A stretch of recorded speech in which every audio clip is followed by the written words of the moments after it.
Good morning, students of class 9th, and welcome back. Myself, Beer Singh, and next topic of democracy is argument for democracy or argument in favor of democracy. Democracy के favour में arguments. In previous video, we explain about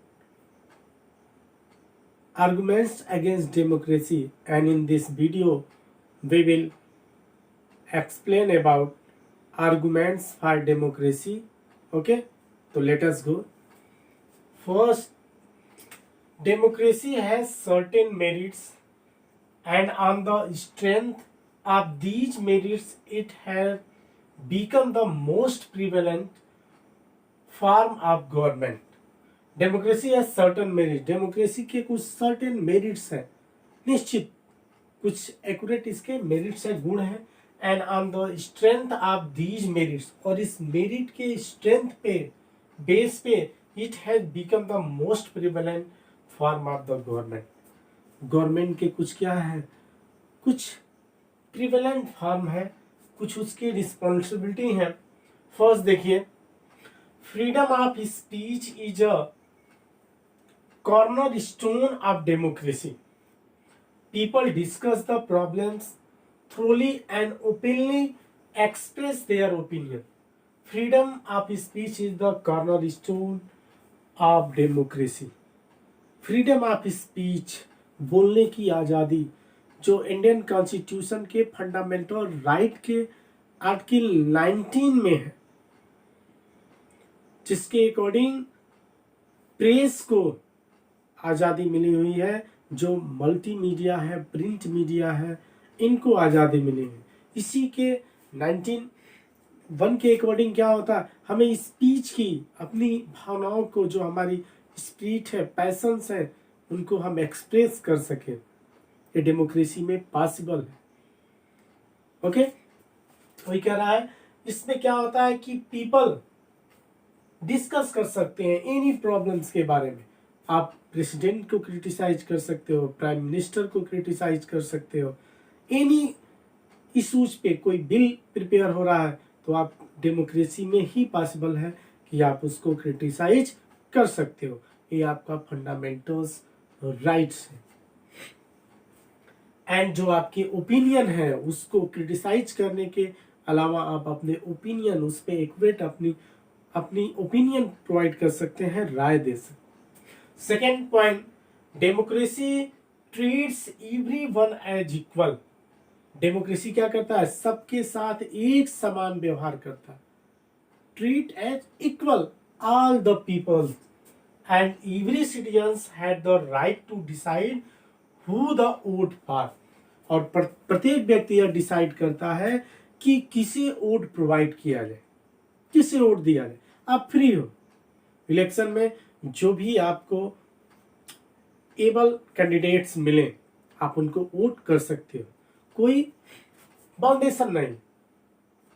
third point, democracy provides everyone and the opportunity to contribute to the welfare of the state.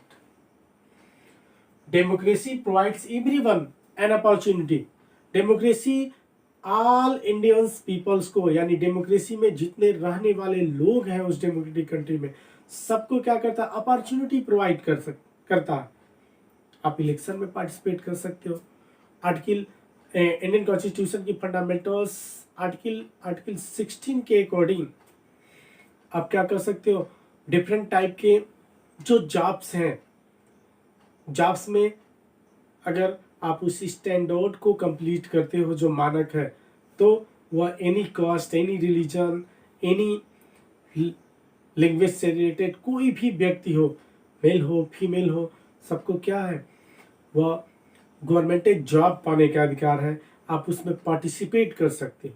तो ये कह रहा है कि democracy everyone को, प्रत्येक व्यक्ति को अपॉर्चुनिटी प्रोवाइड करता है to contribute the welfare of the state. और साथ ही साथ वेलफेयर ऑफ द स्टेट, राज्य के कल्याण के, चाहे आप जिस माध्यम से आप राज्य का, या तो आप इलेक्शन लड़े, कैंडिडेट बन के गवर्नमेंट में जाए, मिनिस्टर बने, प्राइम मिनिस्टर बने, या आप सिविल ब्यूरोक्रेट्स के माध्यम से, कम्पिटिटिव एग्जाम के माध्यम से आप एडमिनिस्ट्रेशन में जा सकते हैं, उसके अकॉर्डिंग सर्विस कर सकते हैं।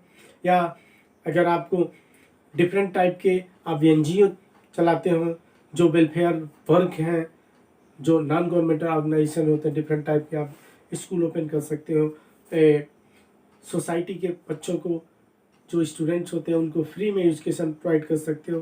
तो डिफरेंट टाइप के हैं, तो डिफरेंट टाइप की अपॉर्चुनिटी प्रोवाइड करता है गवर्नमेंट आप वेलफेयर स्टेट के लिए, यानी कि कल्याणकारी राज्य में कंट्रीब्यूट के लिए किसी भी पर्सन को इक्वल अपॉर्चुनिटी है। And this decision making involves the people, और साथ ही साथ क्या होते हैं, पीपल डिसीजन मेकिंग में भी इन्वॉल्व होते हैं। क्योंकि India is a huge country, because India population 1 अरब 32 करोड़, तो इसीलिए क्या है, so India have indirect democracy, इसलिए इंडिया इनडायरेक्ट डेमोक्रेसी को फॉलो करता है। और इनडायरेक्ट डेमोक्रेसी में क्या होता है, हम अपने रिप्रेजेंटेटिव पार्लियामेंट में सेंड करते हैं, या स्टेट की स्टेट असेंबली जो होती है, क्योंकि इतनी बड़ी पॉपुलेशन को किसी स्टेट असेंबली में और पार्लियामेंट में बैठाना आसान नहीं होता है। तो एक पॉपुलेशन सर्टेन बेस पे, एक निश्चित जनसंख्या के आधार पे एमएलए और एमपी का इलेक्शन होते हैं।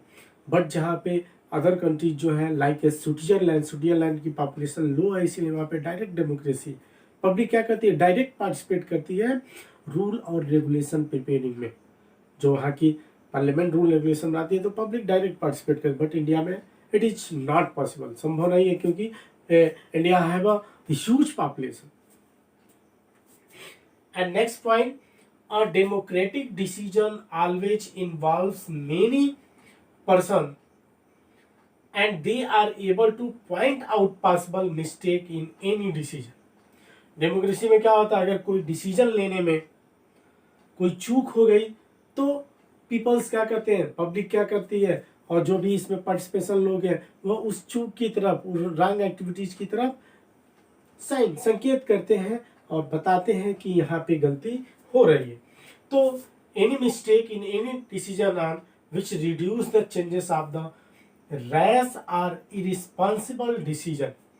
और कोई गवर्नमेंट है और डिसीजन लेने में इरिस्पॉन्सिबल होती है, अगर डिसीजन सही से नहीं ले सकती है, अगर रॉन्ग एक्टिविटीज करती है पॉपुलेशन के अगेंस्ट, जो सिटीजन है उसके अगेंस्ट, तो नेक्स्ट इलेक्शन में पब्लिक क्या करेगी, उनके अगेंस्ट वोटिंग का काम करेगी।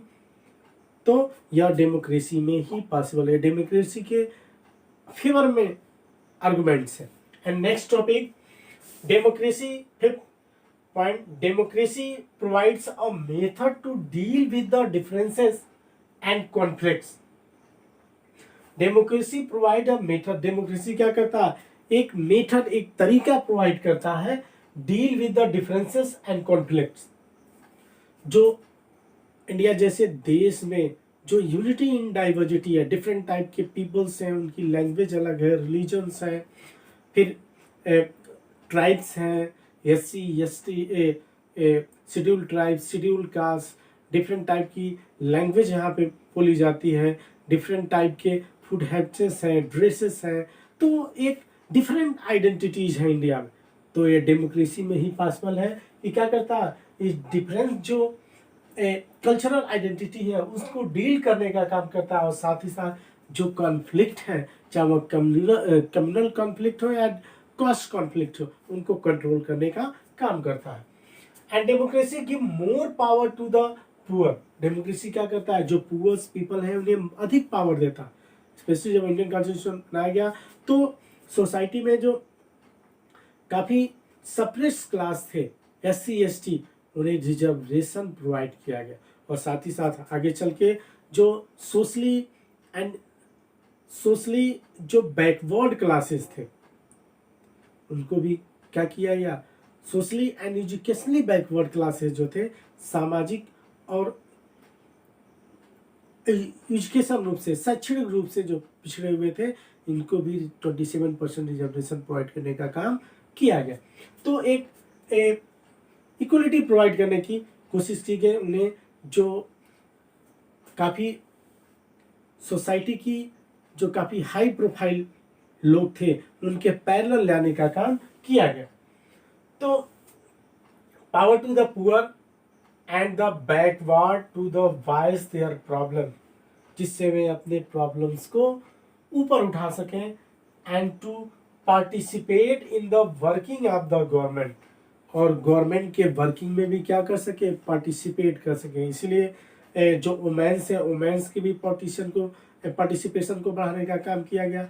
उसके लिए कुछ स्टेट की स्टेट असेंबली है या पॉलिटिकल पार्टियों के ऑर्गेनाइजेशन, उसमें 1/100 में से 33%, कुछ पार्टियां ऐसी हैं जो 50% वुमेन्स को प्रमोट कर रहे हैं।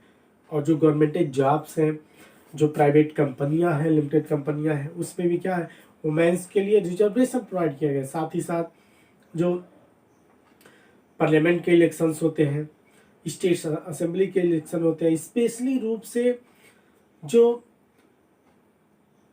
लोकल सेल्फ गवर्नमेंट है, चाहे वह डिस्ट्रिक्ट पंचायत हो, ब्लॉक समिति हो या ग्राम पंचायत हो, इन लेवल पे जो वुमेन्स हैं इनके लिए 1/3% रिजर्वेशन प्रोवाइड किया गया। सपोज दैट यूपी की जो लोकल सेल्फ गवर्नमेंट है, इसमें अगर 100 सीट्स है तो 100 सीट्स में से 33 सीट्स क्या होगी, वुमेन्स के लिए रिजर्व रहेंगी। उसके बाद ओबीसी के लिए, एससी एसटी के लिए सीटें रिजर्व की गई हैं। एससी एसटी के लिए 17.5%, एसटी के लिए एससी के लिए 15.5%, और जो बाकी के हैं 7.5%, या ओबीसी के लिए एसटी के लिए की गई 27%, ओबीसी के लिए रिजर्वेशन प्रोवाइड किया गया।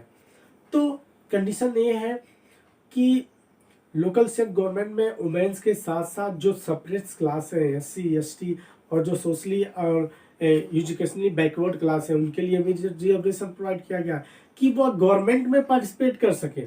और गवर्नमेंट में पार्टिसिपेट करने के साथ साथ क्या कर सके, गवर्नमेंट का हेल्प कर सके, यानी कि गवर्नमेंट की जो वर्किंग है उसमें पार्टिसिपेट कर सके। इसीलिए इन्हें लोकल सेल्फ गवर्नमेंट कहा जाता है।